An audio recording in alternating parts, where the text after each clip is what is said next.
welcome back to another episode of Rich TV, where media meets money and hustle meets real talk. Today's guest is a powerhouse behind the mic and behind the scenes. He's the founder of Broadcast & Co Group. The company makes waves in the world of podcasting and radio, but he's not just about broadcasting stories. He's also building wealth through property investments, diving deep into the world of Bitcoin, and from creative media to crypto, we're covering it all. Let's welcome our friend James to the show and find out how he's building an empire from sound waves to real estate for digital gold. So thanks for joining us, James. Nice to see you again. It's good to see you, isn't it? Yeah, we've known each other a long time, actually. We have. That's what I was going to mention. Yeah. How long do you reckon it's been? I mean, it's from me knowing Jamie, isn't it? 8 years or something. I think 8 or 9 years, yeah. It's nice to have. But it's interesting because we've talked about a lot of this stuff like just casually in the past. Yeah. So it'd be nice to actually kind of document it almost. I think it's interesting because I've been really looking forward to getting you on because of not only our relationship but the background and business. I don't know, it's interesting, isn't it? Yeah. We've got a good story today. Yeah. Okay, cool. Hopefully. I don't know where you want to start, so I was thinking like start about your business first. I don't know, do you want to start there? Or? Yeah, I've got an audio company, you know, as you've just sort of mentioned, thanks to the intro. My background was when I was about 16, 17, I was like a bit of a nerd. I was interested in going to radio, and I was like, starting to get experience working for local radio stations and DJing and all this stuff. Yeah. And I was also like interested in building websites, and I kind of started, playing around on the internet, that sort of stuff. And I kind of ended up just going off to university and sort of thinking, well, if I go into radio, the chances of me hitting the big time are quite slim. You know, it's like going into, say, like music. Everyone's trying to do it, and it's like there's only so many jobs. So I thought I'm going to go off and do my degree, which was in sort of web development. But while I was at uni, I built a business selling to the radio industry, and it was a side hustle, like what you kind of call now. I didn't really have like grand ambitions for it at the time. I was just trying to make a few quid on the side. Yeah. But it was an industry I was interested in, and I thought it would be interesting to see if I could build something when I was at university. And I was in a sort of lucky position when I graduated that it was at a stage where I didn't need to go out and find a job. Good. I was sort of thought, wow, this is a proper business now. Yeah. So I moved. I was at university in Huddersfield, and then I moved to Manchester just after I graduated, and then sort of set up shop here, if you like. That's when I started hiring. Yeah. So I kind of proved the concept, and we were selling streaming services to the radio industry. Okay. And then it sort of grew that for a few years, and then we kind of relaunched as radio.co, which is kind of the biggest company in our portfolio, if you like, now, which is a platform for radio stations. And since then, we've kind of diversified and gone into podcasting and production as well. Yeah, I know. And obviously, you've got a great website and good clientele. I don't know if you have NDAs in place, but clients all from all parts of industries really as well are using you, aren't they? Yeah, absolutely. We've got clients all over the world. Yeah. So US is a big market for it. Is us, it? Yeah. Obviously Europe, UK, and we work with everything from small, sort of startups and small businesses through to like more enterprise grades of applications and stuff. There's some big names, isn't there? Yeah. Yep. Okay. Brilliant. Okay. Good. And do you remember like the moment you decided like to turn your passion for audio, I don't know, storytelling or media into like a business then, like from it? I think it just it kind of happened fairly organically. I was like, as I say, I was 16, 17. Yeah. I was just like, I wanted to learn, and I was like, I'd sort of taught myself a little bit of Photoshop, and I was first ever dollar or pound I made online. Yeah, was like I designed a load of remember like online the internet used to be covered in those like little flashing animated banners all over. So I designed a load of them for someone. Okay, and it was just like a freelance gig. I just I was 16. I think I just finished school for study leave, and I had all this time, and I suppose I was supposed to be revising for exams, but I thought, well, I'm just going to see if I can make some money here. Nice. And I learned Photoshop, learned how to like do some really basic animations. So I just started doing that. That was like the moment. I still remember it really clearly because I was sat there on my computer, and my dad didn't really understand this, but my dad, he was self-employed. He was an antiques dealer, and when I was growing up, he was really encouraging of the fact that, don't go work for someone. I grew up near London, and a lot of my friends' parents like did the city job, so they wouldn't see the kids during the week. And he had this kind of freedom and flexibility where he could kind of come and see us, if we needed to be picked up from school or whatever, because he was self-employed. So I was kind of interested in exploring that. And I remember he just couldn't get his head around how I could, sitting at this box at the corner of the room as it was back then, how I could let it extract money from it. And he was just like, I remember he just being like fascinated and mind blown by it. But this was, 20 years ago now. I was going to say you've been, so things have changed a lot since then in terms of the internet's progressed a lot. And also I think the appetite for young people like going into business is, it wasn't really talked about, and there wasn't you could go on YouTube or TikTok or Instagram now, and it's full of people like encouraging entrepreneurs and stuff. And I would say that I think a lot of people say it's really easy to start a business and run a business, and it's perhaps easy to start, but to scale it and kind of get to a point where you've got a big team and everything. There is a learning curve involved, and it's not always easy. It's not easy to necessarily run a business once you've kind of got to a certain level. There's lots of things involved. I feel like, I think it's better in numbers, for example. So like, if you have people that you can utilize, for example, someone can help you with, I don't know, editing or camera work or microphones or marketing. And obviously, like, without a team, trying to do these things on your own can be a lot more harder, should we say. Yep. So it's always interesting to hear stories like yourselves, because obviously you had to do that on your own, didn't you? Yeah, exactly. You had to go through that hard grind bit. Yeah. And then you finally make enough money to employ people. That's exactly it. And I think going through the grind on your own. Yeah. Like I probably worked at it for like 4 years before I hired someone. Okay. So that was basically through the course of my degree. And it partly because I was at university and I was like, I don't really want the responsibility of having a member of staff. I was like, no. Yeah. But then also partly because it's just, having the spare like revenue to actually support that person and making sure that, as soon as you hire someone, it's a lot of responsibility, right? It is. Yeah. You got to pay their wages, and you've got to prioritize their wages almost over your own if you have a bad month.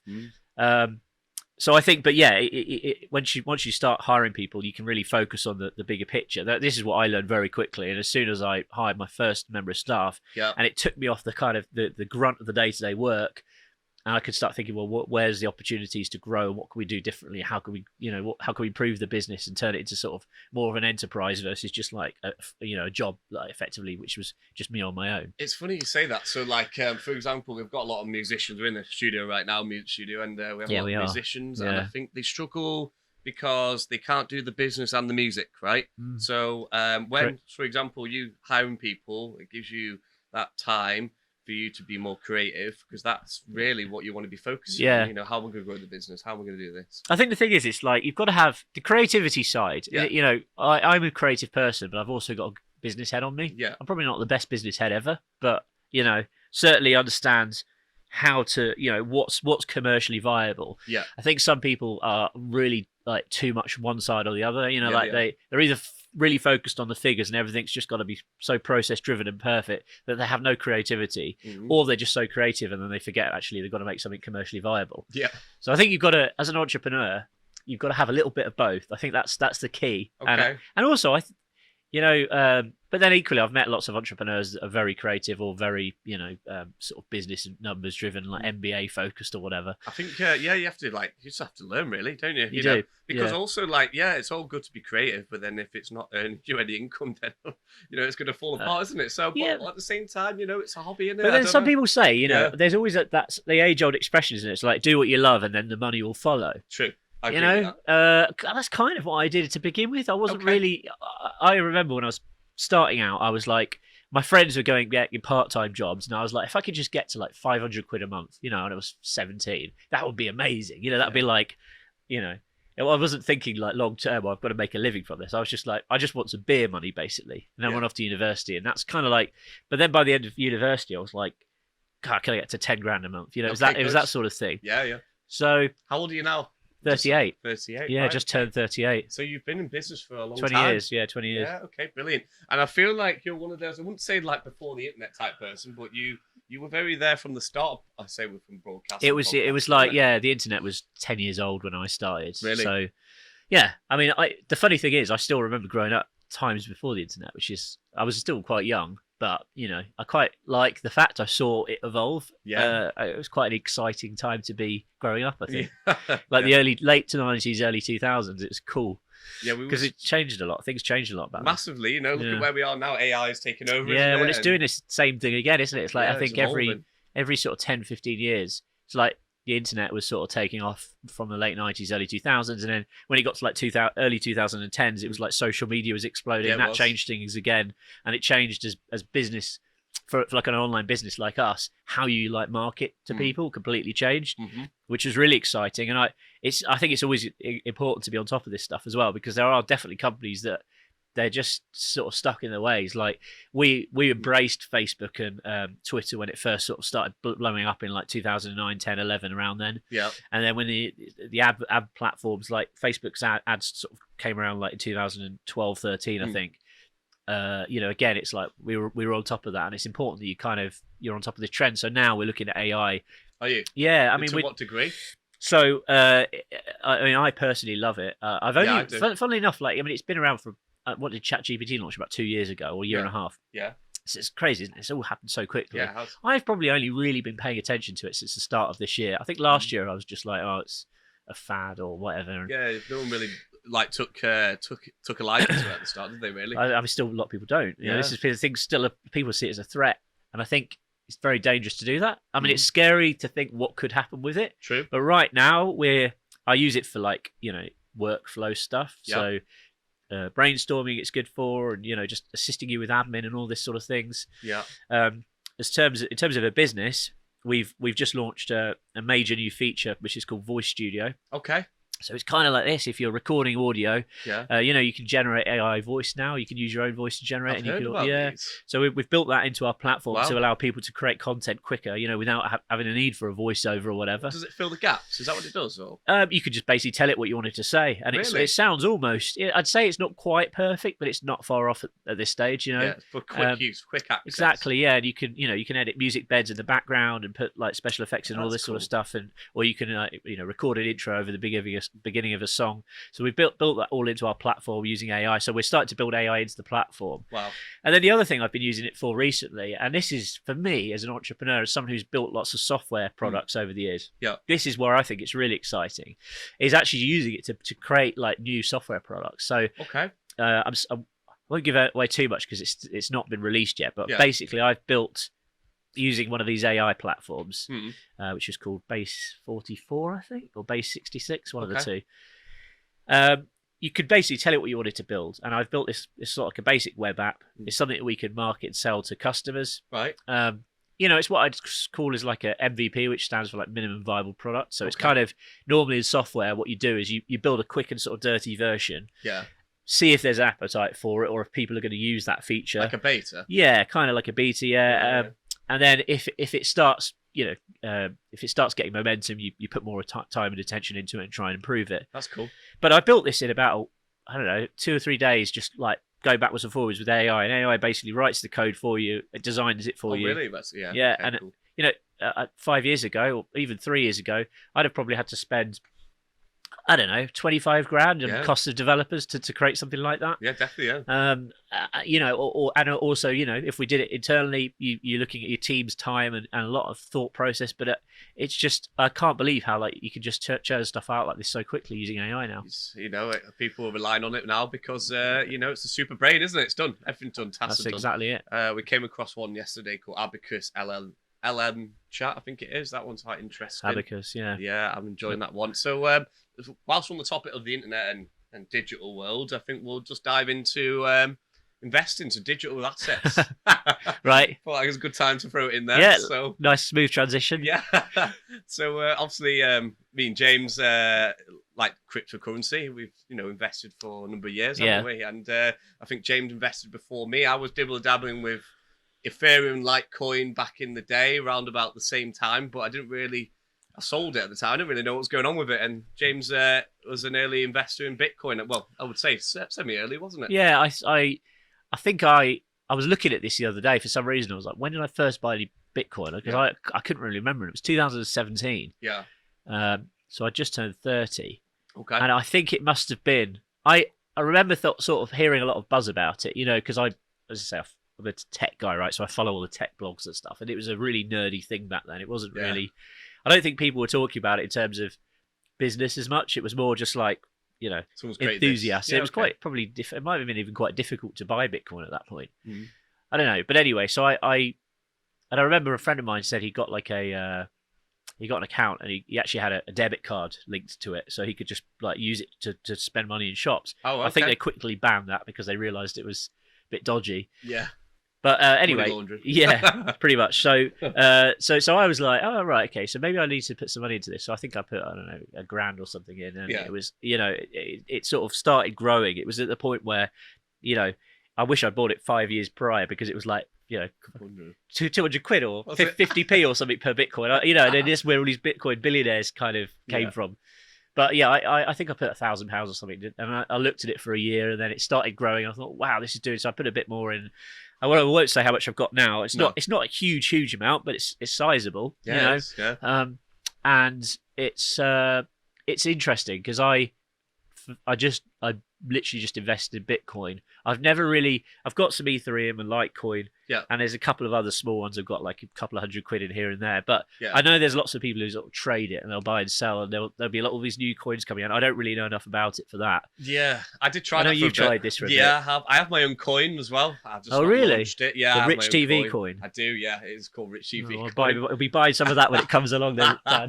Yeah. I'm just wary of launching. The reason why is it's on the Solana network, for example. I don't know how to create a Bitcoin. I have no idea. It's not that hard. You can use other networks. So obviously, you could use Ethereum or any network. Cardano has them now. Cardano's my biggest investment. Right. But essentially, I have my own coin, but I don't want to launch it because of pump and dump. So, in the world of crypto, if you didn't know already, a lot of coins will come onto market, and then people will buy them up, and even the owners of them coins will buy small increments to look like the price is rising on the coin, and then a few minutes later, bang, and it's gone. And that's within a few minutes. So yeah, well, this is the thing. I think this is why, if anyone's watching this, sort of thinking about getting into it, like just like any investment, you've got to be wary that it goes up and down. And it's funny because I just before we came on, when I was talking about this, because it's hit a new high at the moment. It is. So a chap I know who's not, I don't think he's really into Bitcoin, but I think he's got a little bit himself, and I think he feels like he's been stung by it in the past. Oh, really? And he was sending me a message on Instagram the other day. He's like, cash it out now, and I was like, no, you've got to be in it for the long term. Yeah. Because I remember my dad sent me the same message when Bitcoin hit a new high. I think it hit about 40 grand. Okay. Something like that. And this was probably, I don't know, 4 years ago. Yeah. You probably know better than me. Yeah. And that was like it just had this explosive growth suddenly. It must have been in 2021 or 2. Last cycle was 3 years ago. Yeah, and then my dad was like, "Why don't you cash it all out?" I said, "Nah." And then of course, what happened is it went from being worth 40 grand to sort of 20, like literally within a space of like, And then he said, "I told you should have cashed it." And I said, "No, it's got to be long term." And obviously now it's worth significantly more. It will be, but if we follow the cycle, most likely next year we'll see a drop again. That's just how it works. Yeah. But I think it's going to be different now because obviously, I don't know, don't follow too much, but Trump obviously is making all these bills, and people are being more active towards Bitcoin. To see a future in it. Did you hear that the UK government's thinking about selling £5 billion? I didn't even know they owned Bitcoin. Oh, really? Yeah, apparently they're thinking about selling £5 billion worth of Bitcoin. Oh, right, okay. It must be seized. I don't know where it's coming from. Yeah, maybe. Who knows? Okay, interesting. So, and obviously on coming off like that again. So, what was like the biggest risk you took when launching your Q podcast? Like Q Podcasts. Yeah. Well, that's an agency. So it's we've got a team of, I think it's 5 or 6 producers. Okay. And then production head of production manager, and obviously we've got sales and everything. So some of it, when we sort of launched it, we took a lot of existing staff who were working on other areas of the business and put them dedicated onto that project. So that was kind of the main risk. It's like, to begin with, you've suddenly got like a big wage bill effectively, and you've got to try and bring in enough work to kind of cover it. And it's, I think launching an agency, it's very different to our existing businesses. So we're really basically, most of our companies, our 3 main brands are SaaS, software as a service. SaaS, are they? Yeah. Yeah, so you rely on like people paying monthly subscriptions, lots of people paying monthly subscriptions. Yeah. For relatively low amounts. So you kind of don't have much fluctuation. Okay. With an agency, you can kind of, you're getting big deals in. Sometimes they're great big deals, and sometimes they're sort of medium sized, and sometimes they're small. And so you can have like good and bad months. There's lots of like feast and famine. I wanted to touch bases on property because we both have an interest in property, don't we? And I would say you've been in property for a while, haven't you? Yeah, I think the first investment I bought somewhere to live. That was my first, I suppose, investment, if you want to call it, which is now actually I don't live there. But you've been there before. Yeah, my old flat. Yeah. But that's now rented out. So I've been lucky, I've managed to retain that. Yeah. But then so that was 2014. So I was about 27 then or something. And then about 2 years later, I bought my first buy to let. So I've got about 8 properties now that I let out. Okay. They're all residential. Yep. In Manchester as well? Or? All in Manchester. Okay, yeah. Yeah, one's actually in Brighouse, but most are in Manchester. The rest are in Manchester. And you know, they're fairly sort of central, so they're all kind of either in the city centre or the kind of periphery. Yeah. And it's more a case of you know, it's not my primary business. It's more of a long-term strategy for me. Yeah. So I haven't got like a super aggressive property. I've not like leveraged them all up to the eyeballs in It's debt. like a portfolio, isn't it, I guess? Yeah, it's just building a portfolio slowly. So the last property I bought was like I think October or November end of last year. Yeah. Yeah, so they're all rented out. They give me sort of like a supplementary income, but also you know, I sort of the money that comes off the properties I tend to reinvest, put that back into the portfolio. Yeah, smart. Okay. What, I think with like maintenance or what? I mean, I think becoming a landlord it's not too difficult when you've got 1 or 2. When you've suddenly got 8, there's a lot of admin and a lot of things to consider, and you've got to make sure that you know you've got a strategy in place to make sure they're all up to date in management. I tend to I've got an agent that manages a lot for me, and also one of my friends. Yeah, I know him. Who you work with? Yeah, I do. Yeah. Who was previously worked in the business. He's now managing, I think, four for me. Oh, is he? Okay. Yeah. So he, you know, obviously pay him to do so, but he takes care of sourcing tenants and looking after them. And as from an ethical standpoint, I make sure that you know we try and be a good landlord. I think there's too many landlords out there that've got a bad reputation because they just don't put any TLC into the properties, and if stuff goes wrong, they just don't care about sorting it. I've always been of the mindset that I want to make sure that I'd be happy to live there myself. Okay, good. Do you know what I mean? That's smart. Yeah, I like that. And you know, it's sometimes you have a month where you're like, oh, I just had to replace a gas boiler, which was like, you know, a couple of grand or whatever. Yeah, they are. Yeah. So then suddenly you don't see any rent for 2 months because it's kind of paying it back off, but you want to make sure it's safe, and that's an important thing, right? And the boilers were working before, but it wasn't, just wasn't very good. It was old. I think with these type of things like that, you know, like these type of things, like you know, you're not really doing it for the rental income. You're doing it for the asset to go up in value. I guess. Exactly, and then of course you can leverage that to borrow against in future, which might be for starting another business, or it might be like putting more money into different property, or you know, we were just talking before about commercial property, and that's one thing that I've not yet got any experience in, but I'm interested either in doing something with commercial property or doing some more property development. So it might be buying some land, building some houses on it, or renovating something. I think I'm at a stage now where I fancy something that's a bit more of a challenge. Yeah, good. You know, like buying buy-to-lets, we've done some light refurb on most of them, but it's not gone past kind of cosmetic stuff, you know, new floors and painting. And the thing I think would be really interesting is getting my teeth into a more of a meaty project, but also I'm scared of doing something that's too much, you know, like... Yeah, you can go into a lot of money doing these things. Well, also, if you don't get your numbers right, you know, you can really mess up. Like, it's interesting, there's a house down the street from me, big detached property. Okay. Nothing, as far as I could tell, was wrong with it. You know, it was quite a nice sort of leafy property. Yeah.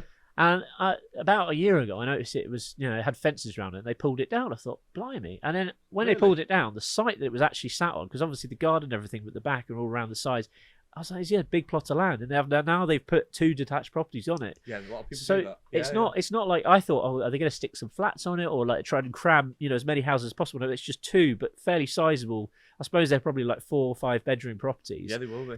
And I guess they might have bought it for, I don't know, it might be like between 800 and $1 million. And I guess each of one of these properties is probably worth about the same. Yeah, they will be. So they probably double their money, you know. Or something. Yeah, so just touching on the property again. So there's a thing called Property Week. There's a podcast that you can listen to on Spotify. They're quite good. Someone I work with put me onto it.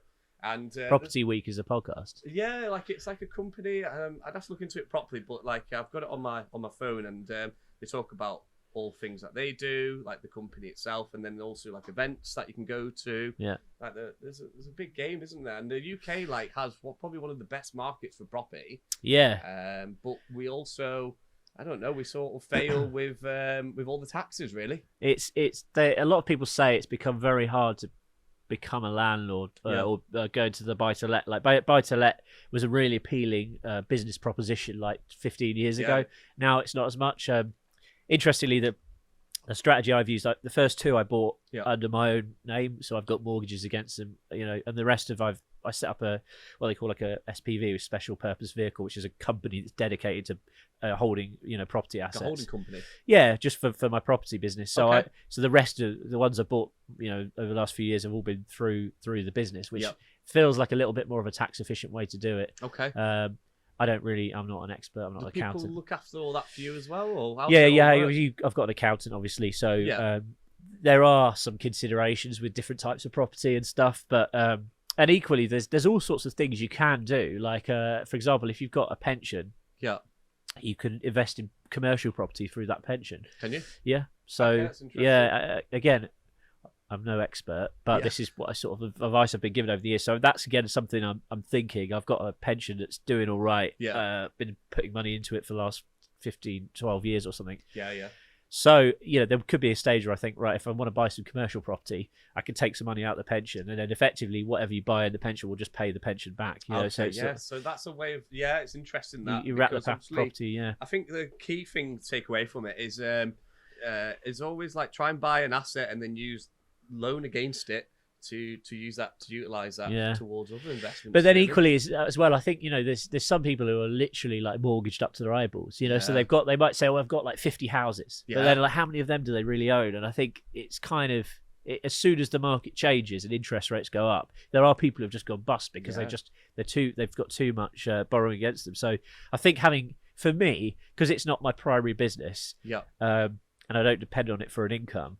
It's always been, it's a nice, it's a size now where it is a business for me. It's not just like something on the side. Like a nest egg. Yeah, but it's a proper business, and I need to take it seriously. But at the same time, it's not my full-time job. Okay, it's not the passion. No, it's good to have. But I am in a sense. I think if I get the next projects I take on, whatever that might be, whether it's something commercial or a property development project, that's when it probably become more of a passion, because I think it will command a lot more of my time at that point. Exciting. Well, I look forward to seeing that. It's exciting. Yeah. Okay, well, I think that's about it for today.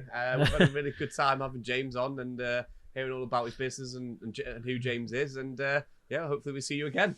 Cheers, Riches. All right.